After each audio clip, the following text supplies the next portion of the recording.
Now let's take a look at how to set up email accounts in Outlook. There are two ways to use Outlook for email. One is to use a POP account to access email from a remote server. The other option is to use a Microsoft Exchange account. Typically, a Microsoft Exchange account is used within a corporate environment. First, we'll look at how to set up a POP account.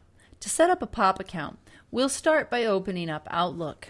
If Outlook has not already been set up, you will be prompted to set up an email account.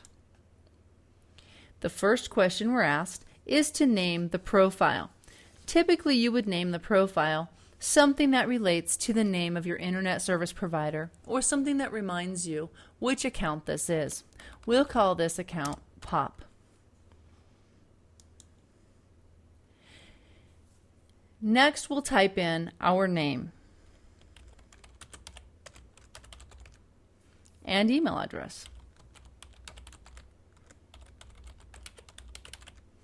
And then we'll type the password. Your password is typically assigned to you by your internet service provider, so refer to your papers from them if you have questions about this step. We'll type in the password again to confirm, and then click Next. Outlook will then search common internet service providers for your information. It may be necessary to type in your server names manually in some cases. We'll notice in a minute what happens when Outlook asks you to type in your server names. In this example, Outlook was unable to find our server names, so we'll click Next to continue.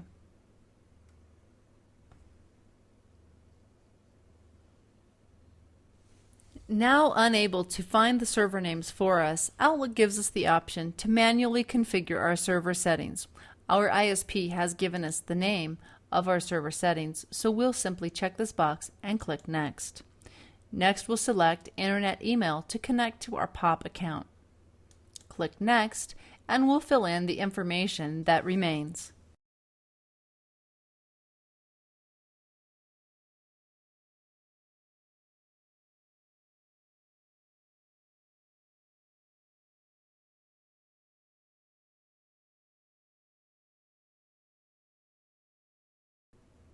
Most internet service providers these days do require outgoing server authentication. We'll click Advanced and then Outgoing Server to check the box that says My outgoing server requires authentication.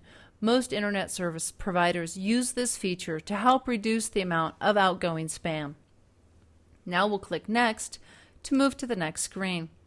We have successfully set up our account, and we'll click Finish to open Outlook. Now that we're in Outlook, we'll click Send and Receive, which will run through a test of accessing those server names. If we receive no errors, we know that our accounts have been set up successfully.